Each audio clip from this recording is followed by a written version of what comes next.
Olá, bem-vindo à aula 2 do módulo 1. É hora da gente bater um papo sobre tudo que a gente vai encontrar aqui no curso online Plantando Saúde. Então, o estudo das disciplinas que eu estou propondo aqui é muito importante para um correto desenvolvimento, né? Então, a horticultura, que é a ciência de produção de plantas, aliada à permacultura, que é a ciência do design sustentável, que surgiu na Austrália com o famoso Bill Mollison, elas nos oferecem ferramentas para desenvolver uma série de inovações dentro dos sistemas de cultivo, que é o foco que a gente vai discutir aqui nesse curso online. Então, para a gente chegar no ponto de se beneficiar de uma produção caseira de vegetais frescos e orgânicos, fazendo uso de nutracêuticos, que são espécies de alimentos com propriedades funcionais ou, inclusive, de plantas medicinais que podem ser consumidas na forma de chás, por exemplo, e pondo em prática a medicina preventiva como uma forma de melhorar a nossa saúde, a gente precisa de muita dedicação.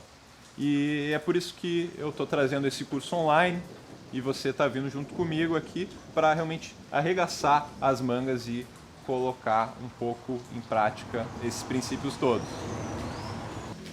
Quando a gente passa a estudar elementos de cura através de plantas medicinais, de aromaterapia, acupuntura, homeopatia, né? Ou a prática de agricultura biodinâmica, que recebe elementos astrológicos, por exemplo, a gente parte para um estudo de práticas integrativas que são muito interessantes, que não tem problema nenhum, podem ser utilizadas sem nenhum benefício, desde que você tenha clareza que muitas dessas não são exatamente científicas, pelo menos não da maneira rigorosa que o mundo acadêmico, por exemplo, nos impõe através da experimentação e da análise científica realmente dessas questões.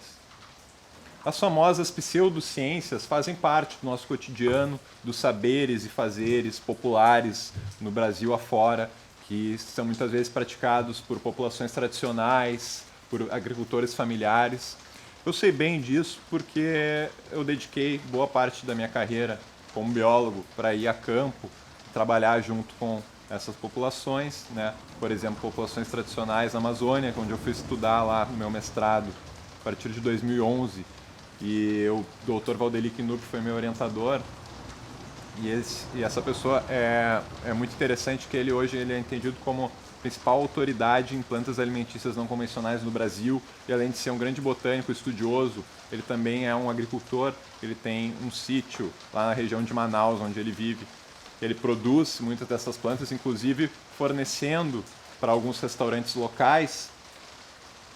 Então, isso tudo me inspirou para trazer um conteúdo científico e prático também dentro da parte de cultivo de plantas, e essa parte científica é aqui realmente eu tenho certeza que vai trazer um impacto positivo e é onde a gente vai garantir que vai obter bons resultados. Então, a linguagem científica ela é muitas vezes tida como dura, rígida e de difícil acesso para a maior parte da população. Por isso a minha missão aqui é digerir um pouco essa parte, de trazer dentro de um contexto mais de divulgação científica, como que você pode aplicar essa parte aí no seu cotidiano. Então é por isso que eu já estou trazendo nessa aula aqui 2 exemplos. São 2 publicações científicas que estão anexas, que você pode fazer um download aqui abaixo. Uma delas está em inglês, e as publicações em inglês elas têm um maior impacto global, porque tem mais gente que fala inglês ao redor do mundo, e o inglês é o idioma oficial dos cientistas, porque é a maneira que pessoas de diferentes nacionalidades conseguem se comunicar. Então tem um artigo em inglês aqui, que é mais ou menos recente, sobre um estudo das propriedades antidepressivas do alecrim, que é muito interessante, que, enfim, se você não fala inglês, não se preocupa, só baixa e dá uma olhada assim no documento. Tem um outro artigo sobre a mesma espécie, o alecrim, que está em português, que esse sim você pode dar uma lida. Eu espero que todo mundo que esteja acompanhando aqui leia em português, pelo menos. e aí você pode dar uma lida e ir se familiarizando com a estrutura desses artigos científicos. Como eu imagino que eu falei na abertura aqui do curso online, esse aqui não é um curso acadêmico que a gente vai revisar vários artigos. Tem alguns artigos que foram escolhidos a dedos, uns 3 ou 4 ao longo do curso, que estão disponíveis aqui, porque são de acesso aberto, né, ou open source, que eu estou disponibilizando aqui como material anexo, material complementar ao curso, além da bibliografia que eu vou te apresentar ainda no módulo 1, e que aí vale a pena você considerar realmente investir aí algum valor para adquirir alguns desses livros para ter um melhor desempenho nas suas práticas de horticultura. Então, como eu ia dizendo, existe toda uma discussão acerca das práticas integrativas e holísticas de medicina, como por exemplo acupuntura, homeopatia. O uso de plantas medicinais não está longe disso, no entanto, academicamente ou cientificamente vem sido dada uma maior ênfase disso. A prova é, por exemplo, o Sistema Único de Saúde, ou o SUS, vem aplicando ou incentivando o uso de plantas medicinais para diversos tratamentos de diversas doenças, através da Política Nacional de Plantas Medicinais, por exemplo, que vem estimulando então que os médicos realmente assumam que muitos fitomedicamentos possam ser utilizados para tratar e prevenir doenças e não apenas os remédios em cápsulas ou, enfim, remédios da farmácia, que muitas vezes são mais caros, de difícil acesso e não são naturais, então tem uma série de efeitos colaterais também. Portanto, a farmacognosia é a ciência que estuda a aplicação dos metabólitos encontrados nas plantas no sentido de desenvolver novos fármacos. E é interessante você começar a se debruçar então no estudo de plantas medicinais, como você pode utilizar isso no seu dia a dia de uma maneira totalmente independente de farmácia, de consulta médica e etc. Mas claro que se você tiver alguma doença crônica, eu recomendo você procurar um médico. Não faça a besteira de tentar tratar uma doença crônica em casa sem a orientação profissional.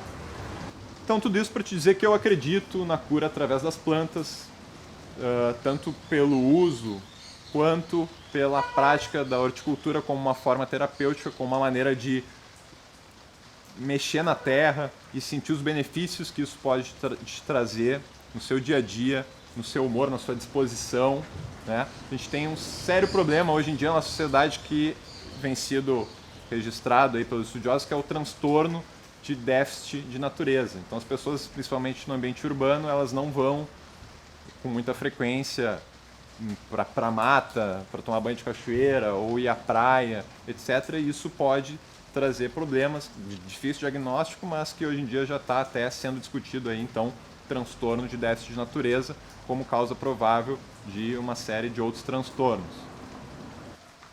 Quando a gente fala de uso da biodiversidade no Brasil, a gente muitas vezes está dando um tiro no pé, porque existe uma série de barreiras inclusive legais de acesso ao patrimônio genético, por exemplo, que nos impedem de fazer um melhor uso, ou um uso comercial, ou em escala, que possa agregar valor, enfim.